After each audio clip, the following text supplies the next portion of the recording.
अस्सलाम वालेकुम। मेरा नाम हुसैन इकबाल और आप मेरा यूट्यूब चैनल देख रहे हैं। अगर अभी तक आपने चैनल को सब्सक्राइब नहीं किया तो चैनल को सब्सक्राइब करें और कमेंट सेक्शन में अपनी कीमती राय से हमें आगाह करते रहें। जनाब, वो पंजाबी की एक मिसाल है कि पिंड अलां वसिया नहीं और लुटेरे आ भी गए हैं। अब ये मिसाल जो है वो पाकिस्तान का जो इस टाइम सियासी निज़ाम है, जो इस टाइम पाकिस्तान की सियासत का माहौल बना हुआ है, उस पे बिल्कुल जो है वो एक्यूरेटली सेट आती है। मामला ऐसे है कि जिस दिन से सुप्रीम कोर्ट ऑफ पाकिस्तान ने इलेक्शन की डेट जारी की कि 8 फरवरी को इंतखाबात जो हैं वो पाकिस्तान में करवा दिए जाएंगे, उसके बाद से तमाम तर सियासी जमातें वो अपना अपना वजीर आजम बना के बैठे हैं, सोच के बैठे हैं कि जी हमारा वजीर आजम ये होगा। नवाज शरीफ साहब जो हैं वो मुस्लिम लीग नून के वजीर आजम है, उनकी तरफ से उनको समझ लिया गया कि इस बार के वजीर आजम वही हैं। और दूसरी जानब अगर पीपल पार्टी को देखा जाए तो आसिफ अली जरदारी साहब भी इस चीज़ पे बजिद हैं कि इस बार अगर वजीर आजम बनेगा तो वो पीपल पार्टी से ही बनेगा और वो बिलावल भुट्टो ही वजीर आजम बनेंगे। जैसा कि उस दिन बिलावल भुट्टो ने भी ये बात बोली कि इस बार अगर वजीर आजम आया तो वो लाहौर से तो नहीं आएगा। ठीक है, अब वो कहाँ से आता है वजीर आजम, ये भी देखते हैं कि बिलावल भुट्टो क्या कहना चाह रहे थे। वो अभी मेरा ख्याल है अपने आप को ही वजीर आजम समझते हैं। लेकिन ये खेल जितना सीधा तमाम सियासी पार्टियों को लग रहा है, ये इतना सीधा खेल है नहीं है। एक खिलाड़ी आपने डाला जेल में भी डाला हुआ, उस खिलाड़ी ने इस गेम को और ज्यादा दिलचस्प बना दिया। गेम में वो ट्विस्ट लेके आ रहे हैं और बार बार ट्विस्ट लेके आ रहे हैं। वो छोटे छोटे झटके मुस्लिम लीग नून को और पीपल पार्टी को बार बार वक्फे वक्फे से देते जा रहे हैं। जेल के अंदर से भी इमरान खान साहब ने भरपूर जैसे एलामिया कल जारी किया तहरीक इंसाफ की जानिब से कि हम मुल्क के तमाम हलकों में, वो सूबाई हों वो कौमी हों, अपने कैंडिडेट खड़े करेंगे और भरपूर कंपेन करके भरपूर तरीके से इलेक्शन लड़ेंगे। अब इसके बाद एक मुलाकात हुई है, ये जराये की खबर है कि मुलाकात हुई है अलीमा खानम की इमरान खान साहब के साथ। इमरान खान साहब ने अपनी हमशीरा के साथ मुलाकात की है और उसमें कुछ इलेक्शन के हवाले से मामलात जो है वो उन्होंने डिस्कशन किया कि आगे हमने क्या करना है। उनमें से बहुत सी बातें खुफिया भी अभी तक रखी गई हैं, लेकिन एक बात उसमें तय है कि अगर मुस्लिम लीग नून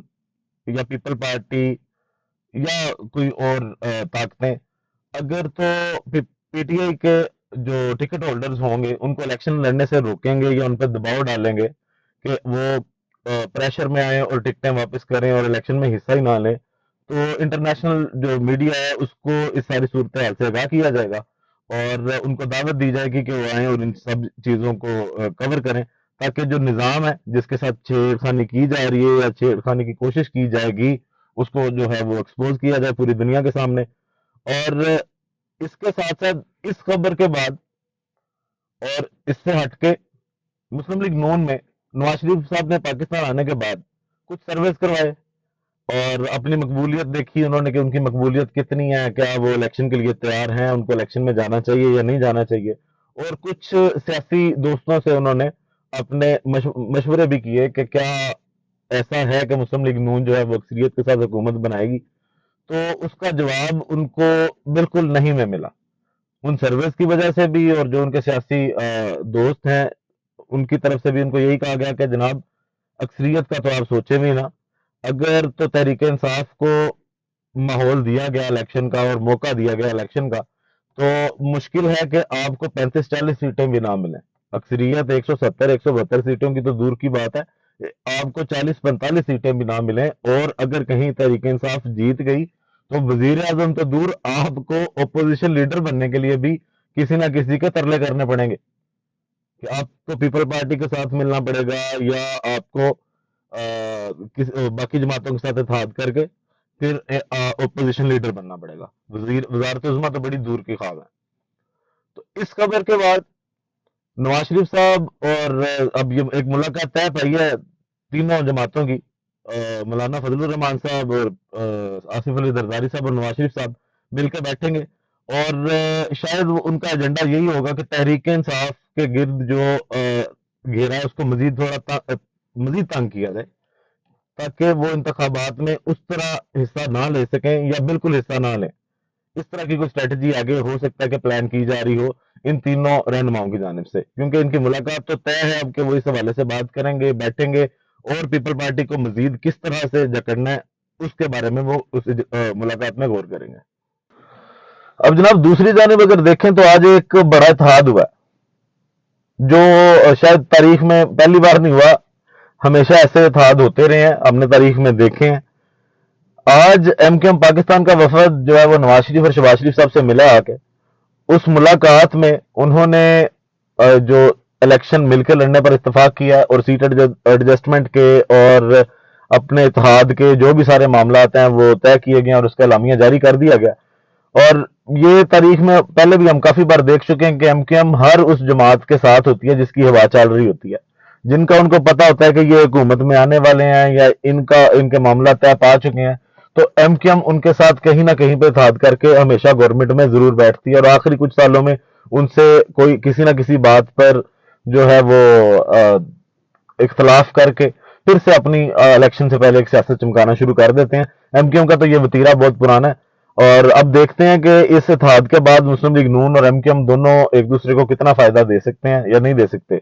اس کے بعد جناب پی ٹی آئی کی جانب سے تو سیدھا سیدھا انکار کر دیا گیا کہ ہمارا اتحاد نہ مسلم لیگ نون کے ساتھ ہو سکتا ہے نہ پیپل پارٹی کے ساتھ ہو سکتا ہے، ہم اپنا الیکشن خود لڑیں گے، ہم اپنے کینڈیڈیٹ خود کھڑے کریں گے اور ہر سیٹ پہ کھڑے کریں گے، یہ بھی ایک خبر ہے۔ اس کے بعد جناب بات کرتے ہیں کہ پنجاب حکومت اس ٹائم جو ہے وہ سر پکڑ کے بیٹھ گئی ہے، کیونکہ لاہور میں جو سموک کی سچویشن ہے وہ کافی الارمنگ ہے، اور لاہور کا ایئر کوالٹی انڈیکس جو ہے وہ سانس لینے کے لیے بالکل بھی ٹھیک نہیں ہے۔ اس لیے پنجاب حکومت نے آج کابینہ کا اجلاس بلایا اور اس میں سموک کے بارے میں سموک کے بارے میں اقدامات کیا کیے جائیں اس کے بارے میں سوچا گیا، اور اس کا حل جو پنجاب گورنمنٹ نے نکالا وہ یہ نکالا کہ 4 دن کی سرکاری جو ہے وہ چھٹی دے دی جائے تمام سرکاری اداروں میں، اور تمام تر سکول، کالجز، یونیورسٹیز اور باقی بھی جتنے سرکاری ادارے ہیں ان کو وہ بند کر دیا جائے 4 دن کے لیے۔ اب نہ جانے یہ 4 دن کے بعد سموک کی کیا سچویشن ہوگی اور ان 4 دن کی چھٹی سے کیا فرق پڑتا ہے۔ حالانکہ اقدامات سموک کوئی نیا مسئلہ نہیں ہے، یہ ہر سال اگر انڈیا سے بھی فصلیں جلانے سے دھواں آتا ہے یا پاکستان میں فصلیں جلانے سے دھواں آتا ہے یا جو فیکٹریز ہیں جن کے اندر وہ پورا سسٹم نہیں ہے جو ایئر کوالٹی انڈیکس کے لیے بہتر ہوتا ہے، ان کو بند کرنا چاہیے، نہ کہ ہر سال آپ چھٹیاں تو نہیں دے سکتے نا، کتنی چھٹیاں دیں گے، کب تک چھٹیاں دے کے کہ ہمارے یہاں پہ پاکستان میں ویسے بھی یہ چیز اب عام ہو گئی ہے کہ جب بھی کوئی بھی آفت آئے یا کوئی بھی مسئلہ آئے تو سب سے پہلا حل یہی کرتے ہیں کہ جناب اقدامات کوئی نہ کریں، پہلے چھٹیاں دیں لوگوں کو، لوگ گھروں میں بیٹھے رہیں بس، اور معیشت ہماری کا پہلے بیڑا گرک چل رہا ہے، تو ان چھٹیوں کے ساتھ کیا صورتحال رہے گی، مزید کیا آگے حالات ہوں گے اور سموگ پہ اس کے کیا اثرات ہوں گے، اس کے بارے میں بھی جو ہے وہ آنے والے چند دنوں میں اندازہ ہو جائے گا۔ لیکن یہ کوئی اقدامات نہیں ہے، مطلب آپ صرف چھٹیاں دیں، اس کی بجائے آپ جو بڑے مافیاز ہیں جن کی انڈسٹریز ہیں یا جو جن کی وجہ سے بھی جو گاڑیاں چل رہی ہیں جو دھواں زیادہ چھوڑتی ہیں، اس پہ کوئی چیک اینڈ بیلنس نہیں ہے، تو ان انڈسٹریز پہ، ان گاڑیوں پہ، ان ٹرانسپورٹ کے سارے اس نظام پہ، اس پہ ایک سسٹم بنانا چاہیے تاکہ ہر سال ہم جو یہ سموک جیسی آفت سے ہمارے جو شہری ہیں وہ بیمار ہوتے ہیں اور ان کو گھروں میں بیٹھنا پڑتا ہے، اس کے لیے کوئی نہ کوئی جو ہے وہ اقدامات ان کو کرنے چاہیے۔